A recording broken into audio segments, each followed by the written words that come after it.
Thanks for tuning in to a Saturday edition here on Proline TV, the NASCAR starting lineup, as we take a look at the speed charts following practice and qualifying today for the Wurth 400 at Texas Motor Speedway. Not one of the shining examples of the greatness of NASCAR as far as the Cup Series is concerned, but I guess it's better than nothing. So we're going to take a look at it. We also, of course, went in depth earlier this week on Wednesday. You can check out that video in the description area. There's a link for that. You can also check out Kevin Rogers and his pick. He has 2 picks each week. We post that every Friday or Saturday. So Kevin has a pick and also a matchup, a driver matchup you want to take a look at. It's only about a 2 or 3 minute video. And CJ has his DFS report from rotowire.com, his DFS fantasy picks report for the Wurth 400. Also link in the description. Okay, so let's get to it. Tell you what, let's start off with practice, why don't we? Because to tell you the truth, there isn't a big difference between practice and Texas qualifying the last couple of years. Now, a couple of years ago, we would have been all over the fact that if you do not start in the top 10, you have no chance of winning at Texas. Because at that point, it was 19 of the last 22 winners started in the top 10. It's pretty impressive, pretty one-sided. But the last 2 winners started 24th and 18th. Practice speeds were 15th and 7th. So out of the last 2 winners, the 4 combined qualifying and practice sessions, only 1 was inside the top 10. That was 7th.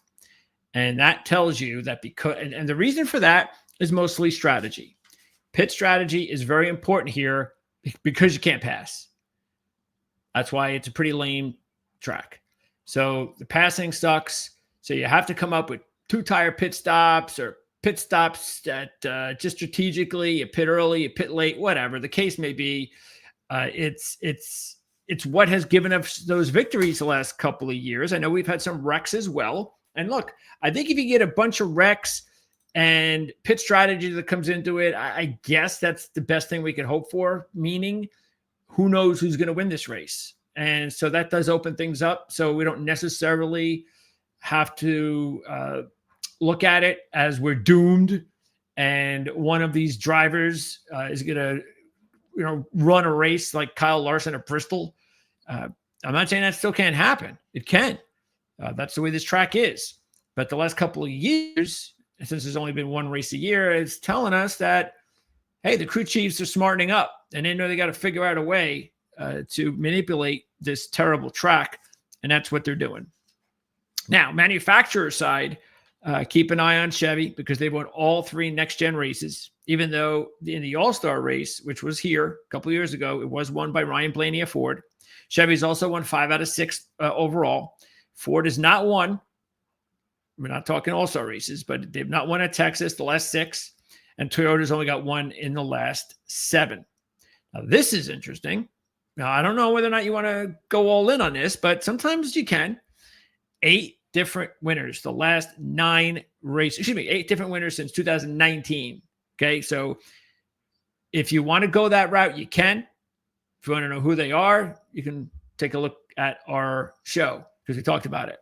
But that's another way of breaking down maybe some trends that you're trying to figure out whether you should go with this driver or the other driver. All right, so there you go. Those are some of the trends. So again, we talked all about the trends as we do every week, earlier in the week on our expanded program. We also talk F1 on another F1 video. But these shows are recorded every Tuesday or Wednesday. I believe we're going to record this upcoming Tuesday, like we did for Talladega week. This week was Wednesday, back to Tuesday this upcoming week. And there's no more week offs, except, of course, you do have the All-Star race. So the All-Star race this year, I believe we're going to be on the air for that. But it's more than likely going to be one of those. We'll take a look at the futures. We'll give you our best impressions, what to look forward to the All-Star race. But it is just an All-Star race. Okay. And it's not at Texas. Let's take a look. Well, you've already seen it. So let's take a look at the top 10 here in practice. And the one that's going to stick out completely is the driver who's first. because Carson Hocevar just continues to do really, really well in practice and qualifying, generally speaking. And we mentioned this a few weeks ago, and this is a great example. If you believe Carson Hocevar is going to find a way to win this year, he's just going to find a way, then you should be betting on Carson Hocevar every week. And you should do it the beginning of the week, because he's going, on average, he's going to qualify and practice better than average drivers. And so his odds are always going to come down, or most likely on average going to come down. And so instead of getting, what was he, 70 to 1, and that's pretty much where he's been landing every Tuesday or Wednesday. I don't know. I mean, I'm looking at it, when you're a fast in first practice, and I'm going to tip off that he's fastest in qualifying, which is a hell of a day for him. Boy, that's going to put you really down. I mean, you're probably got to be looking at Carson Hocevar somewhere in the teens. I guess. And do you really want to be betting Carson Hocevar at that level? I think if you still get him in the 20s, okay. But if they're giving you Carson Hocevar at 12 to 1, 14 to 1, 15 to 1, 8 to 1, I have no idea where they're going to put him. I can't do that. That's just not the way that you gamble, in my mind, because you've lost all value. So, and again, we're talking about a driver who has done this, not necessarily sweeping the day, but he's had a lot of success on Saturdays before Sunday racing, and that has not translated. Okay.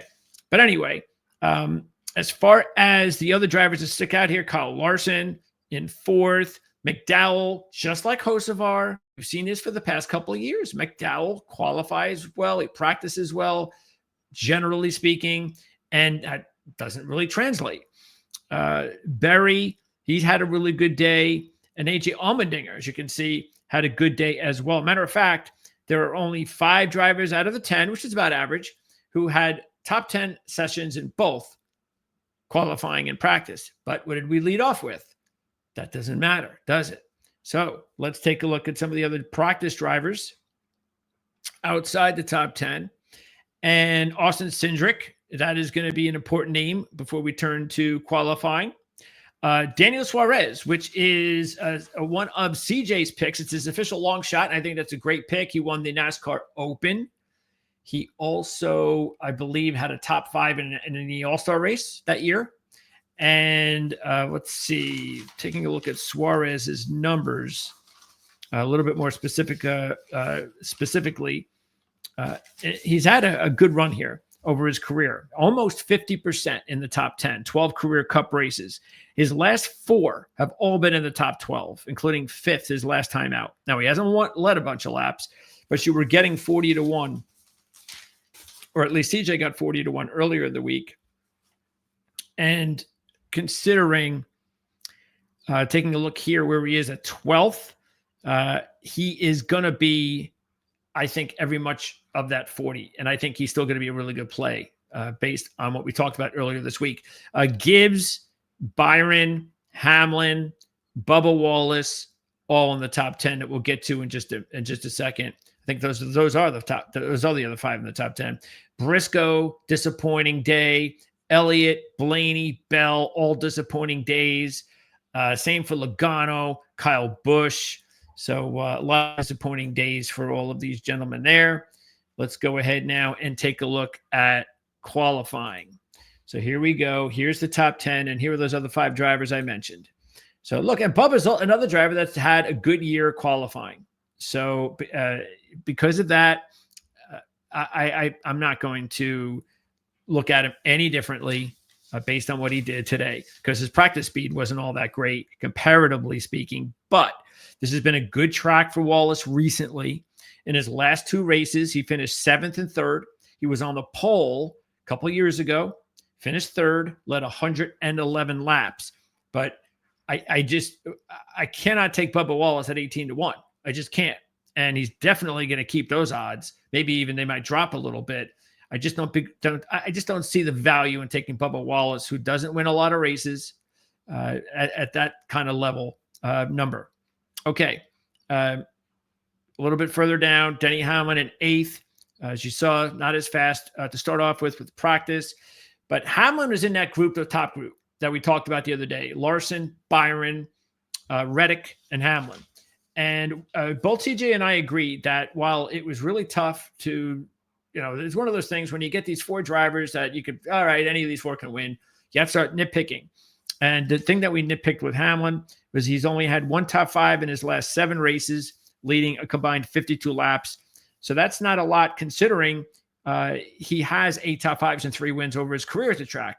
But he's only led 329 laps in 34 races.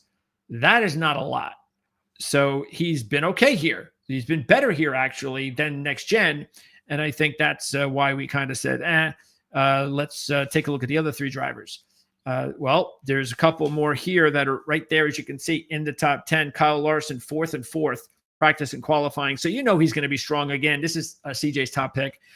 I might have taken Kyle Larson as my top pick if I had the first choice this week. He only has 1 win here. Keep that in mind. Only 4 top 5s out of 17 races. And in the next gen, he's never had a top 5. But he's led a minimum of 19 in all 3 of the next gen races, including 77 and 99. And he won from the pole just the year before next gen, leading 256 of 334 races laps. Byron, my top pick, is also, as you can see here, looking good. And so, I feel real good again. Why not? He's got only 1 win like Larson. And as we mentioned, the Open, Chevy has been dominant here lately. Byron, in the last 4 races at Texas, 1st, 2nd, 3rd, and 7th. He's led nearly 100 laps during that time. And I think he's a little overdue, to tell you the truth, for another win this year. And then you've got, as far as the other drivers to note, I really want to, by the way, Josh Berry is the other driver we didn't really mention. He was 30-1 to start the week, top 10 in both. So that's nice. But overall, you take a look at Josh Berry and his career here. And I just, look, he's had 1 race. He didn't finish the race because he was involved in a crash. And he's already won this year. I don't see the value in expecting Josh Berry to win a second race, especially since he's driving a Ford and not a Chevy. Okay, so what do we learn here today? Well, once again, I think if you're thinking about it, but you just haven't pulled the trigger yet, this is a great excuse of why you want to pull the trigger on Carson Hocevar or a driver like him every week, early in the week, to take advantage of those odds. I think Hocevar probably sticks out the most because you're getting the best odds, and he's on average a good Saturday driver. McDowell would be right behind him. And McDowell's got to win. McDowell has been able to win cup races. We haven't seen that with Hocevar yet, even though you feel like it's coming. As far as also what we might have learned from drivers on the outside of the top 10 in qualifying, Bowman is a good one because he was just this close to be in the top 10 in both sessions. The thing with Bowman that we talked about the other day, though, is that at 22-1, it just didn't make any sense. We liked him at 30, 35, but we loved him there. And this is what we were afraid of, that he was going to start to drop down in odds before we took advantage of the win. Now, this is a week, though, I don't know how you take Alex Bowman. I mean, I just don't know how you do it. He's got 3 wrecks in his last 6 at the track, and he's got an average of 24.8 over 15 races. Why am I taking him at 22-1 this week of all weeks? That is a good indication that, okay, that's okay. Plus, I don't think that the odds are going to do anything.